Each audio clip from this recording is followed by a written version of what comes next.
Affairs Committee and a member of the Foreign Relations Committee. So where is your optimismometer this morning, Senator? Do you think that there could be better days ahead, specifically for cooperation between left and right and actually getting some things done for American families? Good morning, Chris. Well, first of all, I think it was a very aspirational speech, and it was certainly a very strong attempt, I think a very heartfelt attempt to start unifying this country, so I am optimistic. America faces enormous challenges, but we're a great country. We have wonderful people. There are things that unify us. For example, celebrating and showing our appreciation to the wife of a fallen hero. We all want a safe, prosperous, secure America. So I think what President Trump did is he tried to point to those areas of agreement and reach out a hand. Hopefully, the Democrats will grasp that hand and work with us to start solving these enormous challenges. You know, you guys in Congress always stand up and applaud rightly when we have those who have sacrificed and their families from the military at those speeches. The question becomes, do you follow through and take care of them? Even that widow last night, Owen's widow, the services she needs, the support she needs, the health care kids are going to need, and the benefits. Will you be there for that? So we'll keep an eye on that. Immigration was a big theme last night. The fact basis of the president, I want your take on it. Lawless chaos. You know, Senator, that immigrants in this country, even illegal ones, undocumented ones, do not commit crimes at the rate that the rest of the citizenry do. Lawless chaos. Fair appraisal? Well, first of all, Chris, I'm not sure what your point is. We obviously do have cases. We're going to hold a hearing today where Americans have been murdered by people in this country illegally. Now, the Americans are murdered by American citizens as well. I get that point. But the fact is, we need to solve our illegal immigration problem. The first step is securing our borders and enforcing our laws. And then certainly what the president was talking apparently to broadcasters yesterday is once we've secured that border, once we start enforcing our laws, we can take a look at our laws and treat the people here that are working in their communities, not committing crimes, treat those people with real humanity, provide some kind of status for them.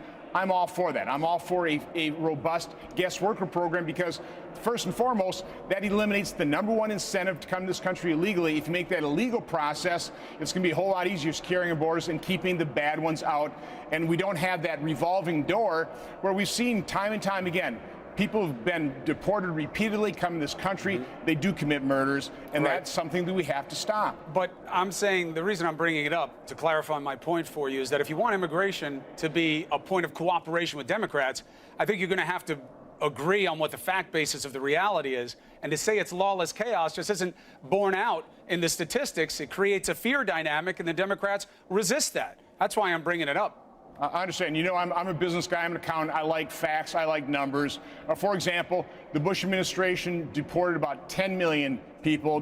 The Obama administration about 5 million. But what Bush really did is he really concentrated on returning people as soon as they came into this country illegal, send them right back. What President Obama did is let them come to this country and then go through the very laborious process of, the deportation hearings and removals. And there's a way of doing this, and that's exactly, I think, what General Kelly's going to be doing is set up the operations at the border and return people swiftly so that we send the signal to other countries that we are not going to have open borders any longer, and that'll end that incentive to come to this country illegally as well. Well, the Republicans have it both ways with the numbers, right? Some of you say that Obama was like the deporter-in-chief, so why don't the Democrats want to deport now? Well, it depends on how you calculate it, right? When you factor in who's turned away at the points of entry, then Obama winds up being the biggest deporter. I don't think it's a meaningful distinction. I think what you do going forward will be how you're judged. And on that basis, what about the idea of increasing legal immigration, therefore disincentivizing illegal immigration? Well, when I talk about a guest worker program, I'm making sure that we can match the occupations that, quite honestly, people are having a hard time filling. In Wisconsin, we have dairy farmers. First thing I learned when I started campaigning in 2010 by the dairy farmers is we need our migrant workers. We're having a very difficult time finding people to milk our cows. I think the same thing can be said in a host of different industries. So you want to make sure you have a careful balance. We don't want to have a legal immigration system that depresses wages. It's one of the reasons I'm actually for prevailing wage rates for a legal immigration guest worker process. When we had the Bracero program, we didn't have a problem of illegal people in this country. We had circularity of immigration. We need to get back to that legal process, and I think that's exactly what this administration wants to do. But it starts with securing our border and enforcing our current immigration laws, ending the incentives for people to come into this country illegally, and the incentives, for example, of families from Central America sending their children on an incredibly dangerous journey. Some of them don't make them. Some of them are sexually assaulted. We have to end those incentives so we can start beginning a legal process that actually works for this country and for American workers. Quickly, when do you think we're going to see a plan for replacement of the ACA? Well, it's a difficult process, Chris. You realize that. I mean, 7 years ago, we had about a 380,000-word law. Now, 7 years later, it's been implemented 20 million words of regulation, infiltrating every nook and cranny of our health insurance and healthcare delivery system.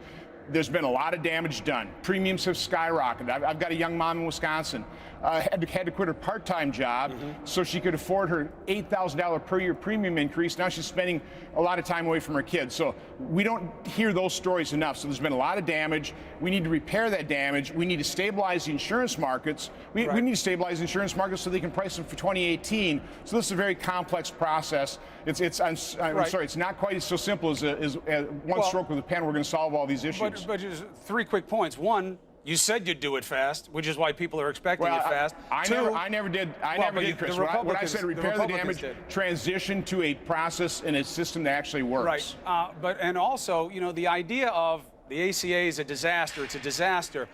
That really is a very selective looking at the facts. You said you're a numbers guy. There's no question premiums have popped for some people, but you're looking at about 1.3 to 1.7 million families, and that's way too many.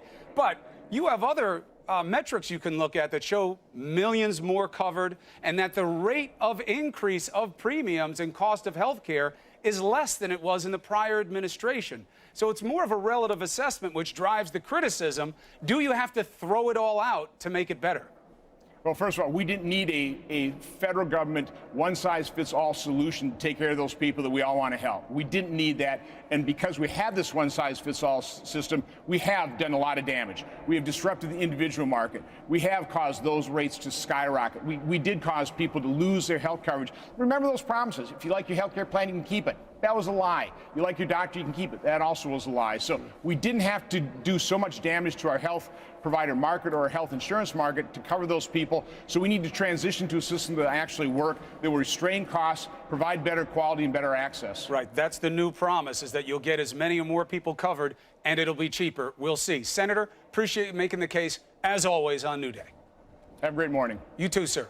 We should note, the Vice President, Mike Pence, is making the rounds this morning. He's doing all the shows, but not this one. We invited the Vice President on New Day. We invite the President on a regular basis. We know he watches the show. He's welcome.